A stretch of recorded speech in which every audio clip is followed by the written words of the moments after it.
Hello and welcome to Tea and Oversharing. We are the digital support group for pregnancy, birth and the postnatal period.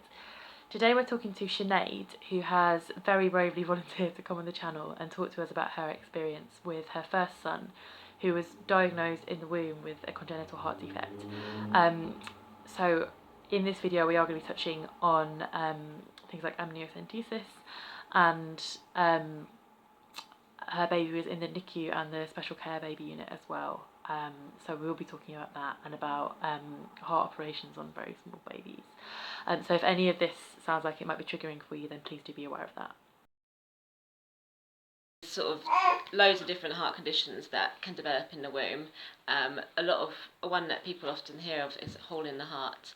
But my son had coarctation aorta, which is the main artery that sort of comes out of the heart and feeds the organs and the legs with the oxygenated blood.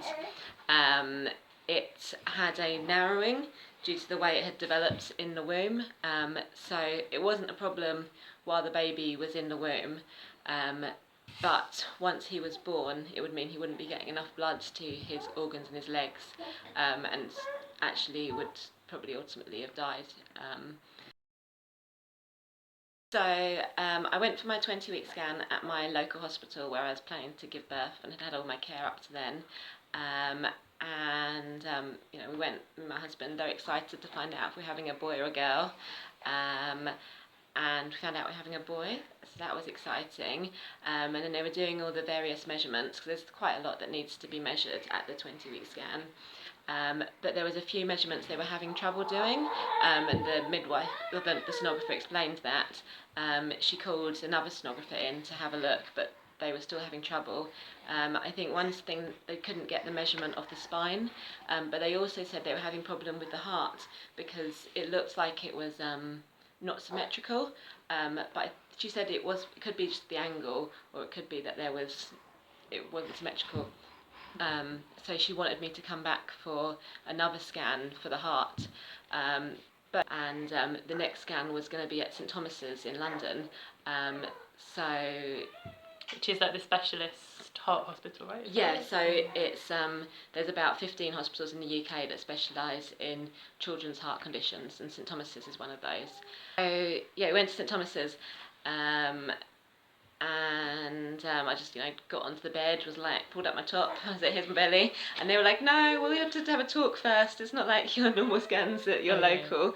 So they explained they were looking for a heart condition, and hopefully they'd do the scan and everything would be fine, but they said if they did discover anything, then they were going to take us into a room and talk us through it after the scan. So the scan took quite a while. There was quite a few different people doing it and talking about stuff. But I was going to say me and my husband, but definitely me. I can't necessarily get inside his head to speak to him. I thought everything was going to be fine. Just thought they were going to say, okay, we've checked it over and it's all good. But then it did turn out at the end of the appointment that they took us into the little room to talk us through it, because it did turn out that there was a problem. And one thing was they never at any point suggested having a termination, so that was lovely. So it did feel like, although this was a serious condition, it was totally manageable. Yeah. And they sort of briefly mentioned that I might want to consider having an amnio, because heart conditions can be linked to wider syndromes such as Down syndrome, or something called DeGeorge's syndrome is often connected with heart conditions. Do you mind just telling us what amnio is? Yeah, so the amniocentesis is where they put a needle into your womb or your placenta, I guess. It's the amniotic fluid, isn't yeah, it? It's to withdraw some of the amniotic fluid that's surrounding the baby, because I think that must contain the baby's DNA, so then they can run some tests on that to check if it's got any genetic defects. When I was trying to decide whether or not to go ahead with it or not, and the sort of the headline figure is 1 in 100 people miscarry after having an amnio, but apparently different hospitals have different figures. That's, I think, might have been what ARC told me, which I can't remember what ARC stands for, but it's a helpline charity specifically for like people who discover they've got potential anomalies and might need to have an amnio and try and decide whether they want to have it or not, and just sort of supporting people in pregnancy. So they said ask your hospital what their percentage is, because it was going to be the consultant that would do the procedure.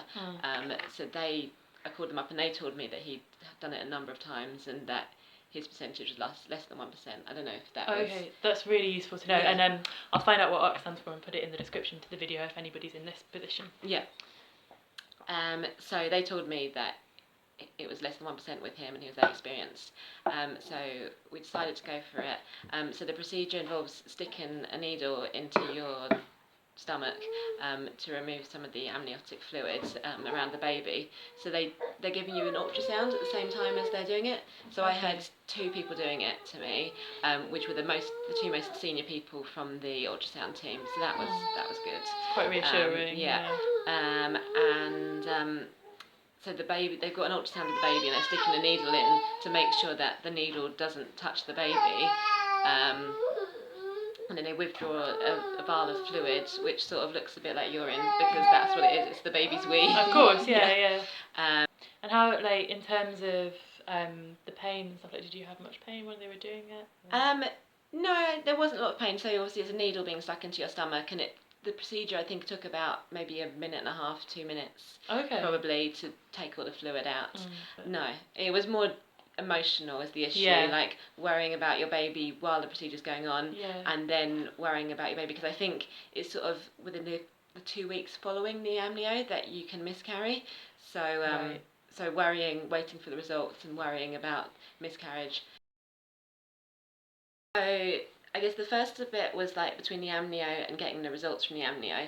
So that was like a waiting period, because I think 20 weeks plus of pregnancy, that's like a really nice time where you're like got a nice bump, everyone can tell you're pregnant, you're sort of starting to think about the baby, and it all feels a lot more real. And I had to just put everything on pause while I waited for my amnio results, because I just didn't, there was a chance I was going to have an abortion. So first of all that went on pause, but then we found out all the results were okay, so we knew we could proceed with the pregnancy. So that was nice. I signed up for my pregnancy yoga at that stage and was happy to get on with it. But it was, it was hanging over me that my baby was going to have an operation when he was a few days old. And my care was at that point transferred from our local hospital to St Thomas's. And they booked me in to have appointments with the midwives at St Thomas's, and more ultrasound scans, just to sort of get me into their system. But those weren't like booked for this was like end of June, and those appointments weren't till in like August sometime. So it was like I knew there was something different about my baby. I knew like we'd had the initial meeting after we'd had the scan where we'd found out what was wrong with him, but I was just sort of now just waiting.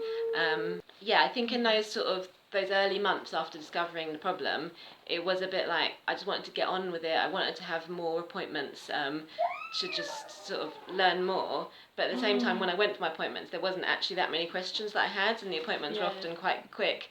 So, but emotionally, like that makes sense that you would just want contact with somebody. And I guess the reassurance. And also like I wanted them to tell me stuff, because you don't always know what your questions are. Like yes, definitely. I think that's true of any pregnancy, and particularly something like this. So sometimes the appointments were quite short because they didn't tell me that much, and I didn't have that many questions.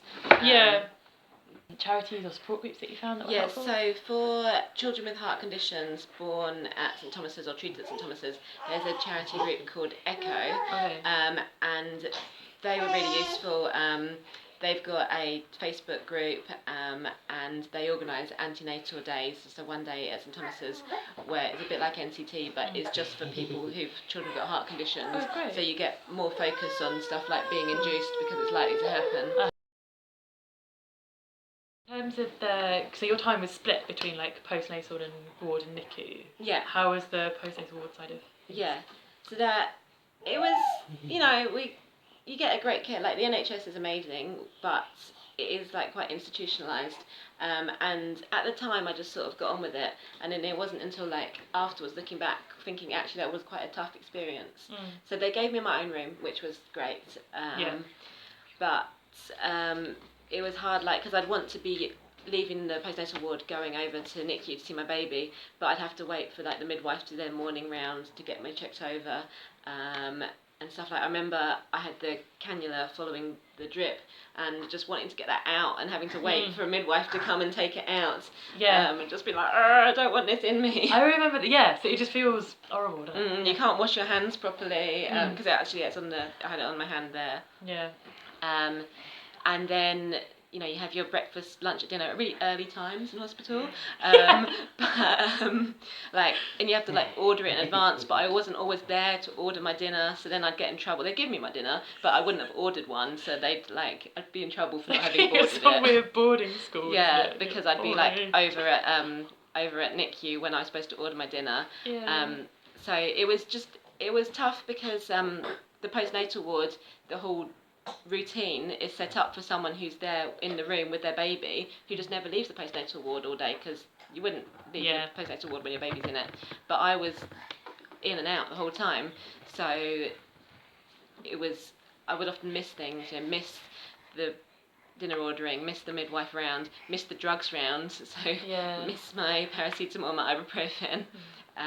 So it could be challenging at times, and there was a lot of lovely midwives and maternity support workers, but there was one or two that didn't have the best attitude, and just didn't, like, considering they were dealing with women who'd given birth in the past few days, which is like, can cause, you've got all these hormones and emotions everywhere, and then especially, for me, my baby wasn't even in my room with me, and he was having an operation. I think it's something that we talk about quite a lot on Tea and Oversharing, the fact that there's the postnatal services are nicknamed the Cinderella service, because it's of maternity services, which are themselves incredibly underfunded and understaffed. The postnatal bit's the worst.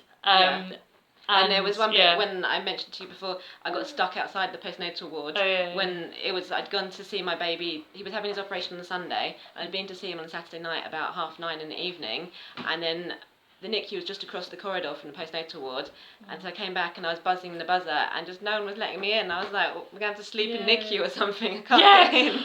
God. So I guess could you tell us a bit about just the whole experience of having a baby in the NICU? Yeah. So my baby, he was in NICU in hospital in total for 2 weeks. Most of that was in NICU, and in the final few days he moved into SCBU, SCBU, Special Care Baby Unit. And he had his operation when he was 3 days old. So I didn't get many cuddles in those early days, because if you did want to cuddle your baby, which was encouraged because it's like helps sick babies to have cuddles. I would have to say to the nurse, want to cuddle my baby, and then I'd sit down on a chair, get a pillow on my lap, then the nurse would pass the baby to me. So you now have 2 babies? Yes, I've got 2 little boys now. So my first boy, born in October 14, is the one with the heart condition, and then in October 16 I had another little boy. So we were aware that with subsequent pregnancies there would be a risk that the baby could have a heart problem. So at my 12-week scan at the local hospital, I got referred then to St Thomas's to have some more specialist heart scans, and I ended up having 3 in total, and they all showed that this baby didn't appear to have a heart condition. I guess you can't rule it out because some don't develop until after they're born, but they gave me 3 scans, and then all the checks after birth also indicated he didn't have a heart condition. So that was a big relief, because like it felt that maybe me and my husband weren't meant to have children, and if it was the olden days, we could have ended up with no children, but no, it was just a fluke. Thank you for tuning in to Tea and Oversharing, the digital support group for pregnancy, birth and the postnatal period.